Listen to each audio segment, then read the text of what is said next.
you. Everybody have a seat. Thank you. Hello, scientists. So this is got to be the most fun event of the year, at least in the top three. And before I go any further, though, I need to lay down some rules. We had to put these in place based on the previous science fairs. First of all, no taking your robots or electric go-karts for a spin on the South Lawn. You can't do that. Rule number 2, if you're going to explode something, you have to warn us first. Actually, just don't explode anything. Number 3, no using a marshmallow air cannon in the house. Unless you let me shoot it first. This is our 5th White House Science Fair. And every year, I walk out smarter than I walked in. Because these young people have something to teach all of us. Not just about batteries or attacking cancer cells or how to build a working robot or a rocket. I will say, though, the robots I see keep getting smarter every year. We are keeping an eye on that, by the way. You're on notice, Skynet. But these young scientists and engineers teach us something beyond the specific topics that they're exploring. They teach us how to question assumptions, to wonder why something's the way it is and how we can make it better. And they remind us that there's always something more to learn and to try and to discover and to imagine, and that it's never too early or too late to create or discover something new. That's why we love science.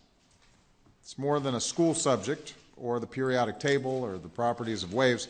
It is an approach to the world, a critical way to understand and explore and engage with the world, and then have the capacity to change that world and to share this accumulated knowledge. It's a mindset that says that we can use reason and logic and honest inquiry to reach new conclusions and solve big problems. And that's what we are celebrating here today with these amazing young people. Now, first of all, I'm going to announce the people who are not that young, although some of them are youngish. We're joined by some of America's top scientists and engineers, starting with my science advisor, John Holdren. Hey, John.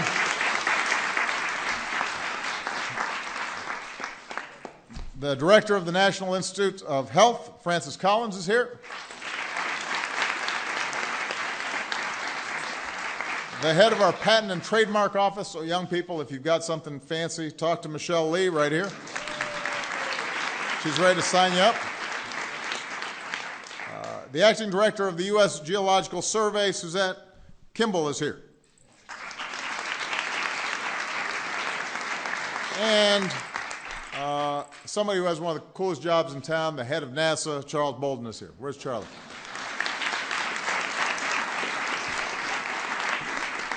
If there are any aspiring astronauts here, he's the man to impress. He's been in space himself. We also have some outstanding guests who are here who've been participating in this on an ongoing basis. Bill Nye, the science guy, is here. Signature bow tie. So is Rush Holt, who is one of the few scientists to serve in Congress. We could probably use some more. There you go. Russ is now the head of the American Association for the Advancement of Science. Just so you knew that athletes think science is cool too, we've got Victor Cruz of the New York Giants here.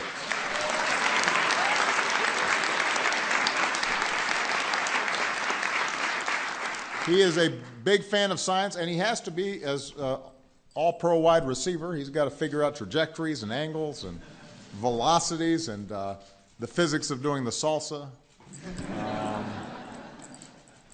For those of you who don't know, he does a salsa every time he gets a touchdown, and he gets a lot of them. Now, Victor's been here before to celebrate the New York Giants winning the Super Bowl.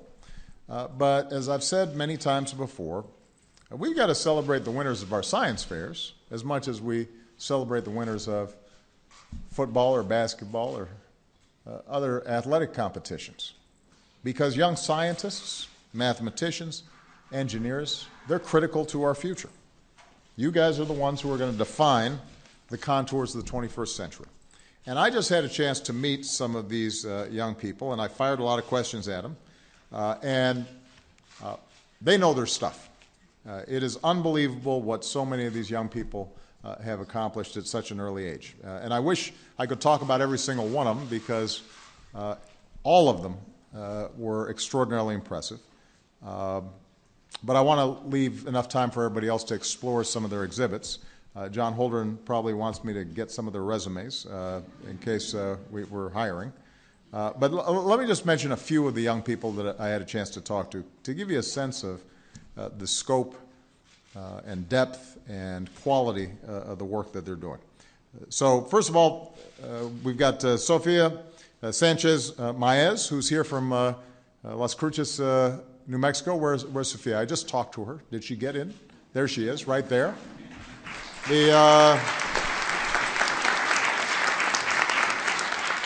Sophia is a senior in high school, and she is crazy about algae. Now, to the non-science buffs here, you might say, what's so great about algae? But Sophia knows that algae is fascinating, especially as a potential fuel source. So scientists are already working to turn algae into fuel. One of the hurdles is to make the process more efficient, so less energy gets wasted along the way. Sophia saw that was a challenge. She asked why. She has created a more efficient method. She's identified optimal algae to use in her method, and she's helping to bring the world closer to using algae as a clean, renewable, and even inexhaustible energy source.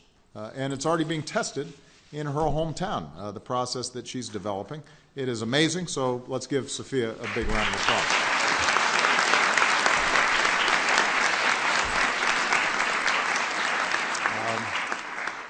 Harry Paul's here from Port Washington, New York. Where's Harry? There's Harry right here. So Harry graduated and is now in his first year at Tufts. But listen to this story because I think it gives you a sense of the quality of the young people we've got here. Harry was born with a condition called congenital scoliosis, a curvature of the spine. So growing up, Harry endured more than a dozen operations. Rather than feel sorry for himself, he thought there's got to be a better way of doing this. So he designed a new type of spinal implant. Starting in his freshman year in high school, he started researching the processes that he himself had gone through. His doctor was an expert on this. And he decided, let's see if I can come up with something better, an implant that can grow along with the growing child so it doesn't have to be constantly replaced or adjusted, which means you don't need as many intrusive operations. And Harry's implant could reduce the number of surgeries that a child may need from more than a dozen to as few as 5, which obviously would cut down medical costs, but more importantly, would save a lot of young people pain and time out from school and recovery time and the potential complications of an operation. Unbelievable stuff. Give Harry a big round of applause.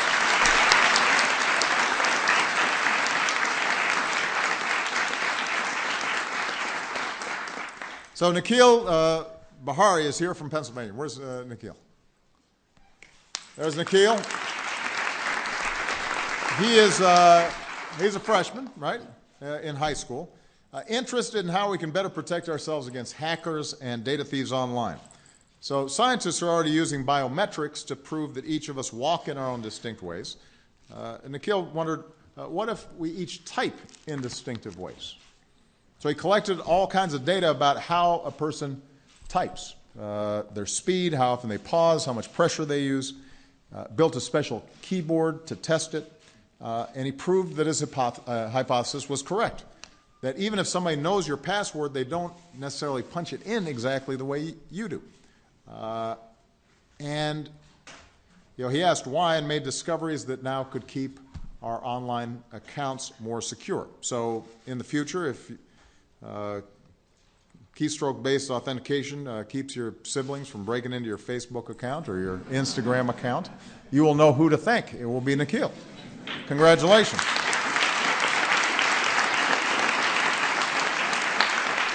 So those three are just samples of the extraordinary scientists that we've already, and engineers that we've already got here. I should give special mention to our Girl Scouts from Oklahoma. Where are those super girls? Yes. You can't, they're standing up, but you can't really see them because they're in kindergarten and first grade. They are today's youngest scientists at 6 years old. They built their device out of Legos. They realized that some people who might be paralyzed or arthritic might have trouble turning pages on a book, so they invented this page turner. It was awesome.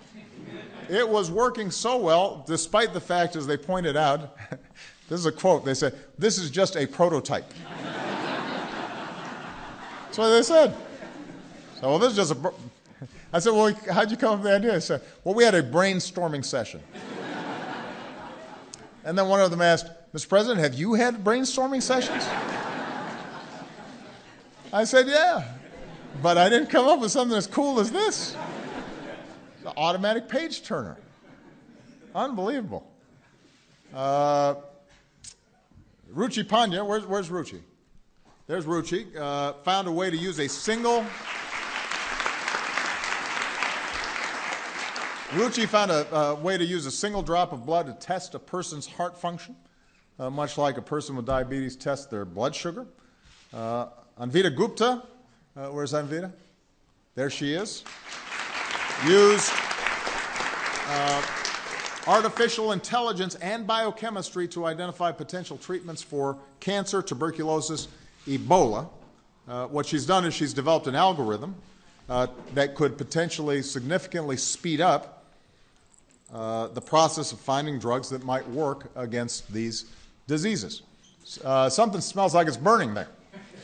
And I don't think it's an experiment. I think it's somebody's camera. Do we have it under control? We don't see any flames bursting. Yes? All right. Okay, it sounds like a little electrical short, but let's keep monitoring that. Exits will be in that direction, should anything happen. The last time there was a fire here, the British were invading. So...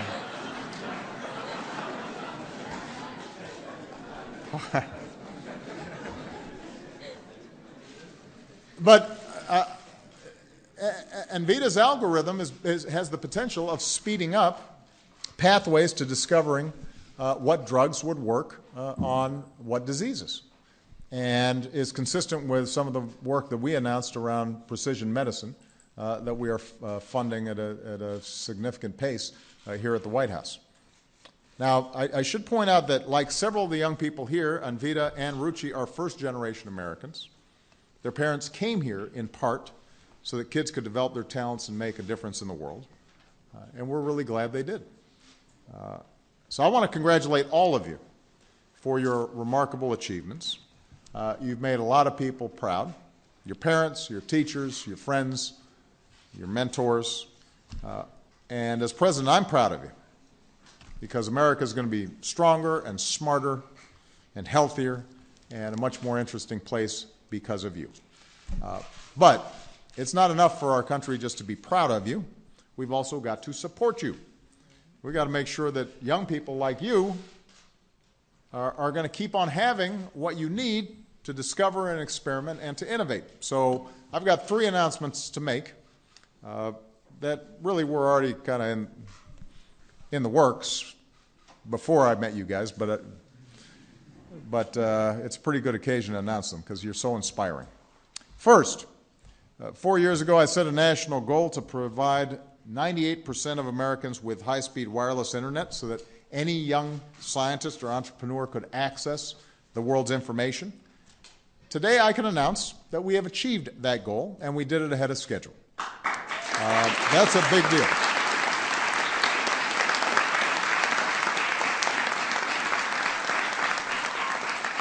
Second, to make sure that we keep expanding broadband across the country, I'm creating a new team called the Broadband Opportunity Council, made up of leaders across government who will work with business and communities to invest in next-generation internet nationwide, because this is not just going to be a key for your ability to learn and create, it's also a key for America's ability to compete and lead in the world. Number three, no young person in America should miss out on the chance to excel in these fields just because they don't have the resources. So 5 years ago, we launched a campaign called Educate to Innovate to help more of our students explore science, technology, engineering, and math. Today, I'm pleased to announce $240 million in new contributions from businesses, from schools, from foundations across the country to help kids learn in these STEM fields. So we are very, very proud to make that announcement.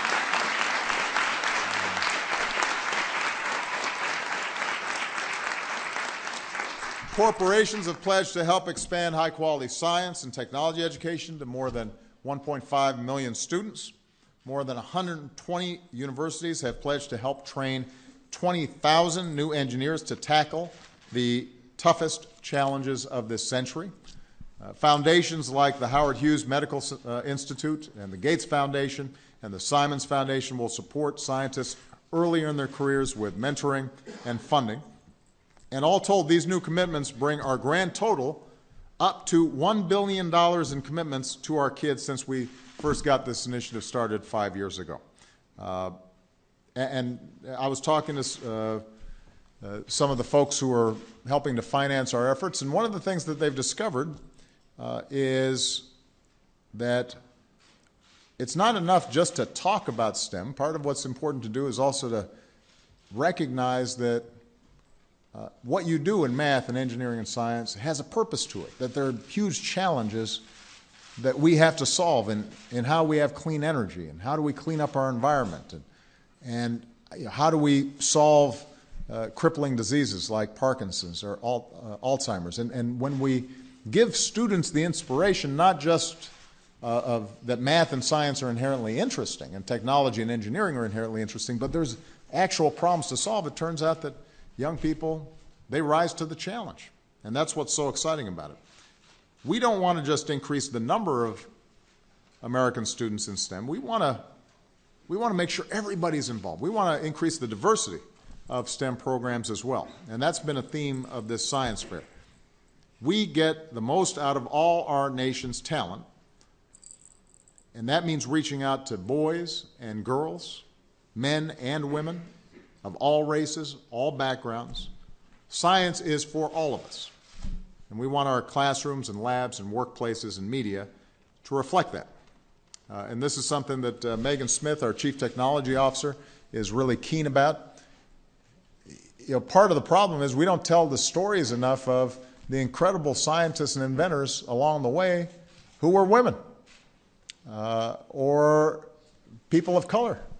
And as a consequence, people don't see themselves as potential scientists, except the good news is these young women and African American, Latino, and Asian American folks, young people who are here today, you guys certainly see yourselves as scientists, so you're helping to inspire your classmates and kids who are coming up behind you to pursue these dreams as well. And that's what's so exciting.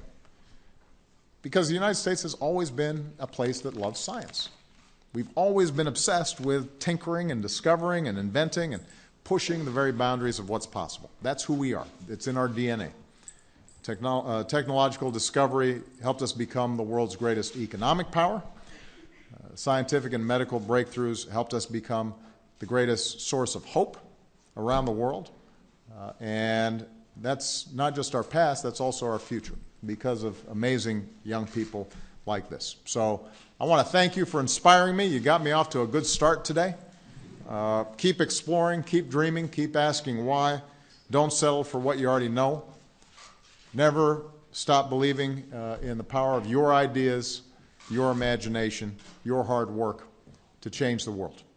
And to all the adults in the room, and to any members of Congress who might be listening, just think about all. Oh, Eddie Bernice Johnson is here, an outstanding member of Congress who's a big supporter of STEM education.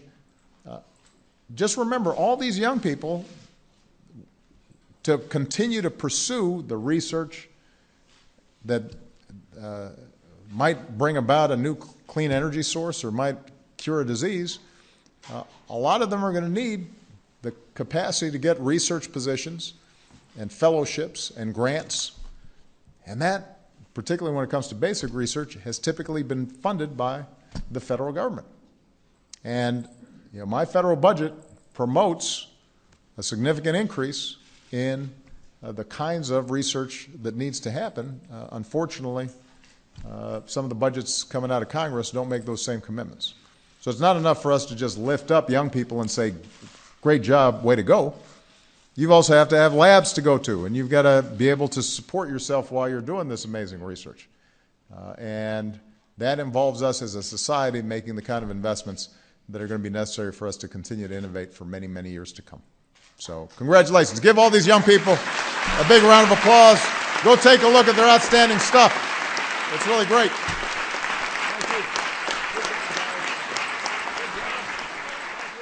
Ladies and gentlemen, please remain in your seats until the president and student exhibitor exit the room. Thank you.